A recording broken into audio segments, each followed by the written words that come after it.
What now is the big question, isn't it, Philip? Well, in our job, Stuart, we're not supposed to say, I don't know, but I think in this case we can actually say that about what is going to happen next. Well, there's going to be a new Prime Minister, Michel Barnier, as we were just hearing from Catherine, is about to arrive to hand in his resignation.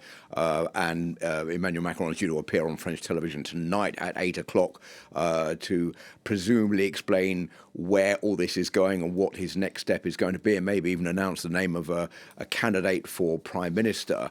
But as we were just hearing, this is really uncharted territory. Article 50 of the Constitution means that Michel Barnier has got to go because he's lost a vote of confidence in the National Assembly. What we're seeing here is a coming together of different forces who really can't stand each other. I mean, just to say they don't like each other is an understatement, because the France Unbowed party of Jean-Luc Mélenchon has described Marine Le Pen's party as vile in the National Assembly, but they have both voted together to get rid of Michel Barnier, and that is something which is also quite unprecedented. 331 votes in favour, a majority only needed of 288, so this is well over the limit that is necessary for that motion of no confidence to be upheld. So what's going to happen next? Okay, so Emmanuel Macron is going to have to name a new Prime Minister. We don't know who that's going to be. Already today, Mathilde Panot, who is the head of the far left France Unbowed group in the National Assembly, has said that whoever is named by Emmanuel Macron, the France Unbowed party, unless it's a left-wing candidate, will vote against them. So there's going to be probably a lot of shenanigans going on when this new Prime Minister is named as to whether or not he or she will be able to hold the ranks and to be able to push through any legislation.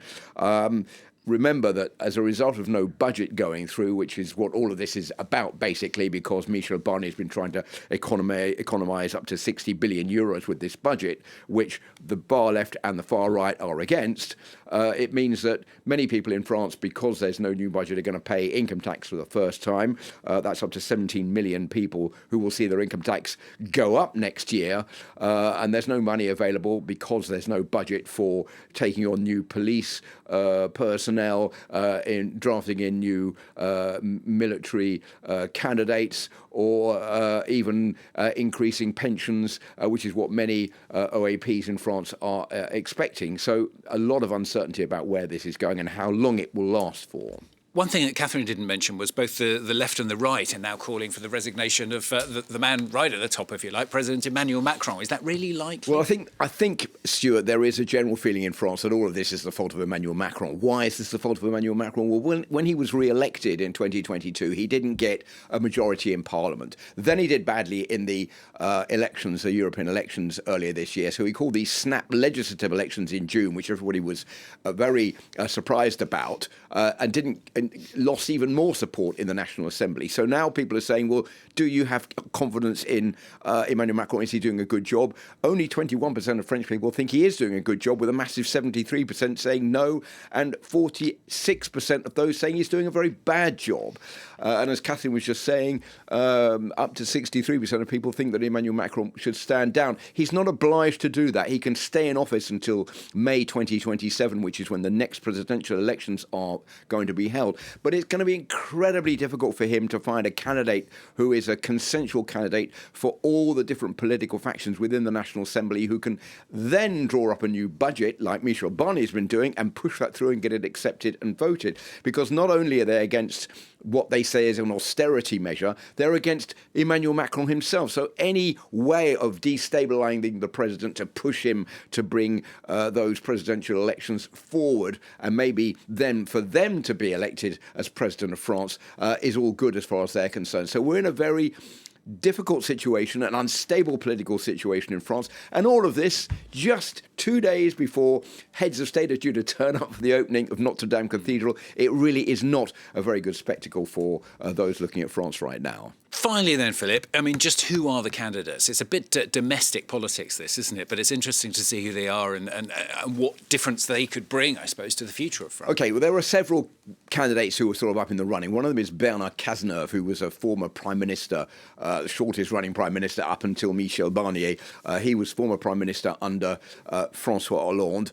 He doesn't get the thumbs up from the Socialist Party, but seems to be someone who's more consensual amongst the rest of the groups in the National Assembly. Then there's Lucy Castet, who was a candidate put forward during the period when the choice was being made by Emmanuel Macron to name a prime minister. He finally chose Michel Barnier, but Lucy Castet was the candidate pushed forward by the far left, turned down by Emmanuel Macron. There's also François Bayrou, who is a stalwart supporter of Emmanuel Macron. He is a possible candidate because he is someone who is seen fairly well by the far right and also up to a point by the centre and the left, not really by the far left. But Marine Le Pen has said she would favour François Bayrou because he's never been too critical of the National Rally. And the other one is Sébastien Lecornu, who's the current Minister for the Armed Forces in France,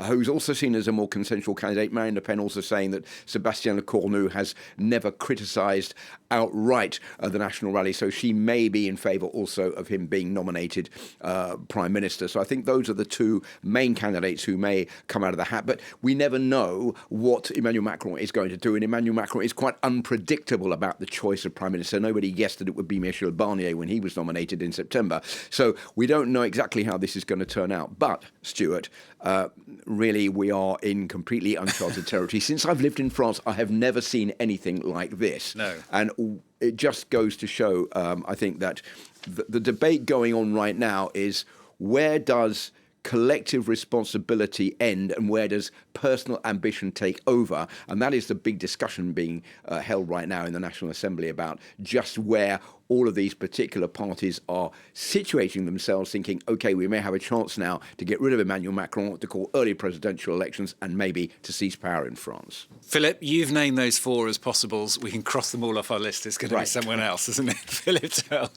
International Affairs Editor for us here on France 24.